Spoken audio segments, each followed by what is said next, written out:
Seorang sahabat waktu itu datang kepada Rasulullah SAW. Ya Rasulullah, kami ini dagang untungnya kecil, sedangkan orang-orang Yahudi dagang untungnya besar. Sama-sama di Madinah nih. Nabi kaget, kok bisa begitu? Barangnya sama, sama katanya. Kok bisa orang Yahudi untungnya gede, kalian untungnya kecil? Para sahabat menjawab, kami kalau dagang ngikutin caramu berdagang ya Rasul. Rasul tambah kaget lagi lah. Bagaimana caranya? Kami kalau dagang jujur. Kalau orang mau beli 1 kilo, saya nggak ngurangin timbangan, tetap 1 kilo. Kalau mau beli 1 meter, tetap 1 meter, nggak ngurangin ukuran. Udah jujur belum tuh? Udah jujur belum tuh? Udah jujur kan? Udah jujur kan? Apa kata Rasul? Cara kalian berdagang salah. Maukah aku beritahu bagaimana cara berdagang yang benar? Rasulullah SAW mengatakan, kalau ada orang mau beli, ente jangan kurangin, ente lebihin. Ngerti gak? Ngerti gak? Zaman saya kecil tuh, kalau orang jual kacang tuh, habis di sendok 2 biji, ditambahin dikit, biar anget. Ngerti gak? Kalau jual duku tuh, habis ditimbang, tambahin dikit, biar anget. Bener gak? Jual daging, potong tuh, habis itu tambahin dikit, biar anget. Tahu gak? Apa yang kejadian? Orang-orang yang biasa belanja di pasar Madinah, orang Yahudi, sekarang pindah ke tempatnya orang Muslim. Karena pertama, orang ngomong dari mulut ke mulut. Kalau belanja di pasarnya orang Islam aja enak, 1 kilonya berat. Kalau tempat orang Yahudi 1 kilo. Enakan pasar orang Islam kalau 1 kilonya banyak. Kalau tempat orang Yahudi 1 kilonya dikit. Ini rahasia yang pertama. Rahasia yang kedua, tiap kali dia jualan kan berarti dia sodakoh. Ngelebihin, bener gak? Kalau sodakoh ente ngundang barokahnya Allah.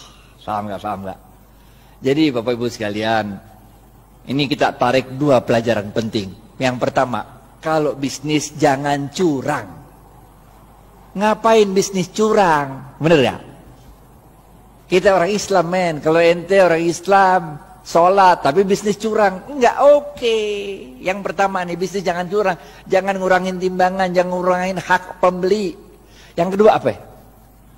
Yang kedua, kalau bisnis itu banyakin sodakoh, ngejar barokah. Makanya kita diajarkan oleh Rasulullah SAW sebuah doa yang sangat ada yang tahu doanya? Doa mau makan, doa mau makan, doa mau makan, doa mau makan, doa mau makan. Woi gocap woi, ya bu. Allah barik lana, gocap.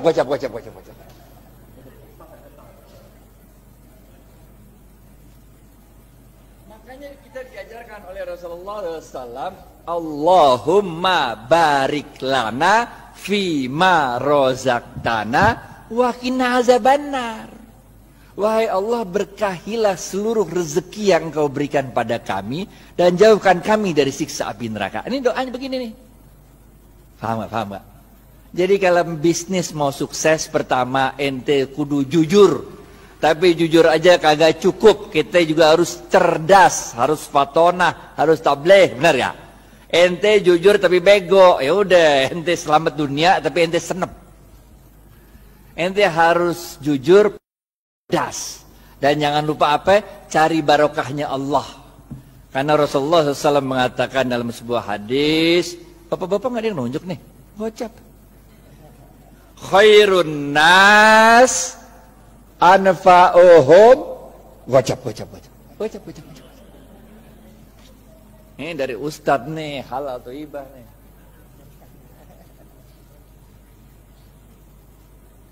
Paham ya? Yang pertama nih, kudu jujur, sidik amanah. Sidik jujur kepada Allah. Kalau Allah bilang haram, tinggalin aja dah. Amanah, itu kalau dikasih kepercayaan sama orang jangan dirusak, pegang baik-baik. Benar gak?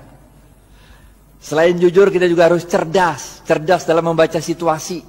Fatonah, cerdas dalam menyampaikan sesuatu, tabligh. Kagak cukup yang ini doa. Yang ketiga, benar gak? Jujur, cerdas. Yang ketiga, cari barokahnya Allah. Khairun nas anfa'uhum linnas. Sebaik-baik manusia adalah yang paling banyak memberi manfaat bagi manusia lain. Ngapain kaya sendirian, gak asik walaupun halal. Ngerti gak?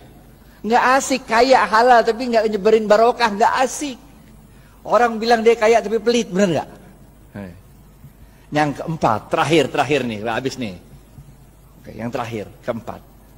Jangan lupa Rasulullah SAW bersabda, man lam yashkurin nas Susah ya? Pilihan berganda. A. Man lam yashkurin nas lam yashkurillah. B. Man lam. A atau B? A.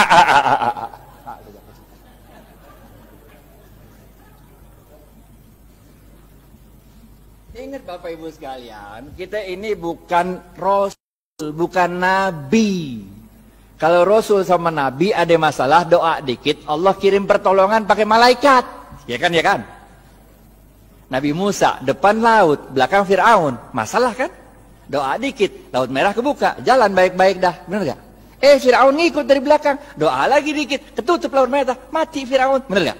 Nabi Ibrahim, dibakar hidup-hidup sama Namrud. Doa dikit, berasa dingin tuh api. Bener gak? Nabi. Lah kita ini manusia, Pak. Coba aja ibu pulang ntar, coba bakar tangan kalau nggak gosong, bener gak? Caranya Allah nolongin kita dengan menggerakkan makhluk-makhluknya untuk nolong kita. Itu sebabnya man lam yashkurin nas lam yashkurillah. Siapa-siapa yang tidak dapat berterima kasih pada manusia, pada hakikatnya dia tidak bersyukur kepada Allah. Nih nomor 4. Ente sukses bisnis, ente jangan merasa sukses itu karena diri ente. Tapi karena Allah menggerakkan makhluk-makhluknya supaya kita sukses. Emang bisa hidup sendirian? Emang saya bisa nyampe Al-Azhar kalau kagak ada supir yang nganterin kemari? Emang supirnya bisa nyampe sini kalau di rumahnya nggak ada istrinya yang nyetrikain pakaian? Emang mobil bisa jalan sendiri kalau nggak ada yang jual bensin? Bener gak? Man lam yashkurin nas lam yashkurillah. Kesimpulan, habis waktunya nih. Yang pertama, oke? Jangan lupa jujur. Jujur penting. Ada 2 jenis jujur. Kepada Allah namanya siddiq, kepada manusia namanya amanah. 2, cerdas. Ada 2 jenis cerdas.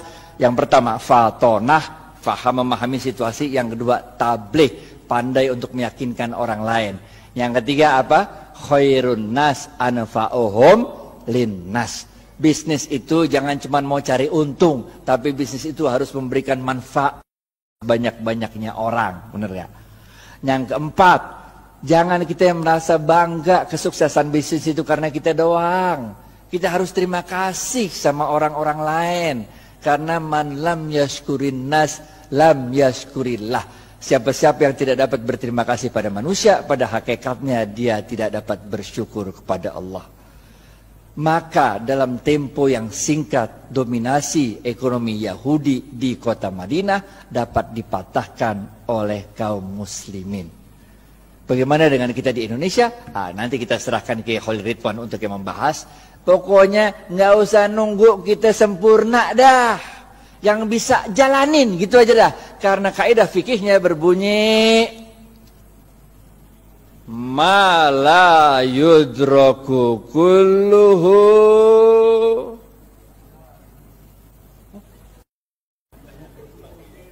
gocap.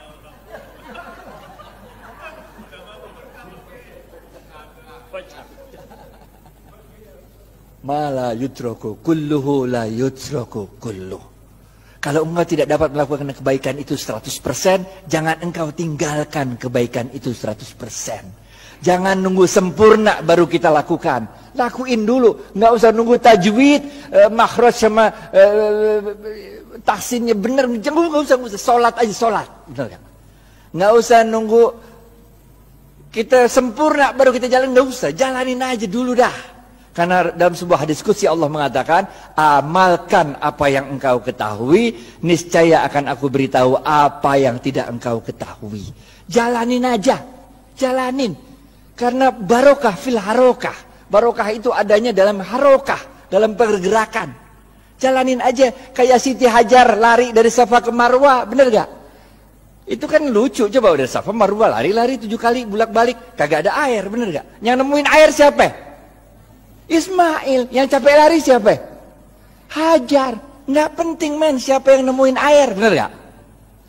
Yang penting inna sofa wal marwata min sa'airillah. Dicatat sama Allah usahanya Hajar itu, dicatat sebagai min sa'airillah, tanda-tanda kebesaran Allah. Nggak penting kalau kita usaha tuh, bahwa kehebatan usaha kita itu dinikmati oleh kita, nggak penting. Bahkan ketika besok pun mau kiamat, kalau punya bibit, lu tanam. Ngerti ya? Terima kasih banyak. Billahi taufiq wal hidayah. Assalamualaikum warahmatullahi wabarakatuh.